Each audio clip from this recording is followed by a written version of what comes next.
Kita tak beli dah. Jadi itu paling penting, kita nak kena beritahu macam mana kita guna baju tu, bagaimana kesan baju tu kalau kita isi. Jadi kita kena beritahu sebab apa itu adalah satu cara kita nak minta rakan-rakan kita beli bunga dan baja dia sekali supaya sama je. Cik jaga cantik, kita pun cantik.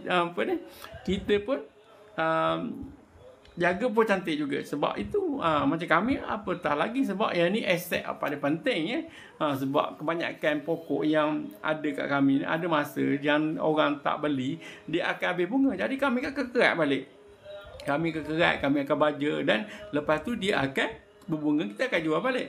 Okey, selain tabur boleh bancur dengan air. Boleh Kak Zah, tak jadi masalah. Kalau nak bancur dengan air, nisbah dia 1 sudu juga, tapi bancur dalam botol mineral yang sedang tu. Kak Zah, dalam botol mineral sedang macam tu, 1 sudu saja.